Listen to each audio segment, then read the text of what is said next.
All right, let me show you what's going on with your forecast here. Happy Friday, y'all. I've got some good news and bad news. Good news is we don't have any super concerning weather pattern changes in the next 7 days. No severe threat, no flooding concern.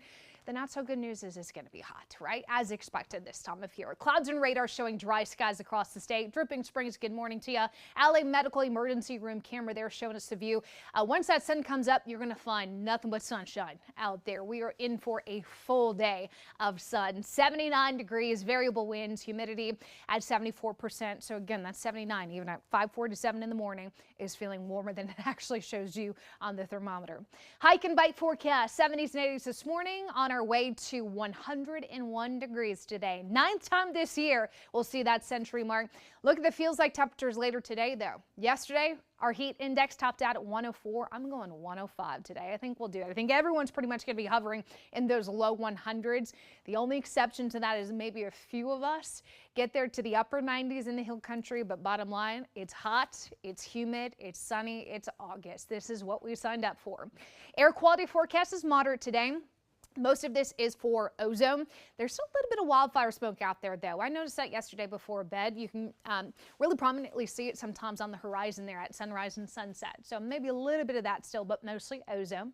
Weekend forecast shows highs in the upper 90s both tomorrow and Sunday. Tomorrow is going to be almost identical to today, but Sunday there's a slim rain chance, mainly in our eastern counties. That ridge of high pressure is going to scoot over to the west coast, and it's going to open the door to the Gulf to allow a few of these sea breeze showers to potentially impact our eastern counties. It's not necessarily enough to put in a 10% in the forecast. I think it'll be less than that as far as coverage goes. But Monday, Tuesday, Wednesday, with that high still out west and a little disturbance here helping to keep that sea breeze around, Monday, Tuesday, Wednesday timeframe looks to be our best bet of seeing a few isolated showers.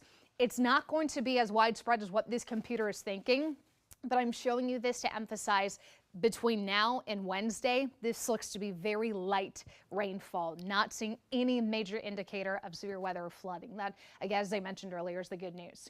Just briefly touching in on the tropics, 2 areas of disturbed weather. This one out in the middle of the Atlantic has the best odds of becoming something stronger, tropical depression or stronger here.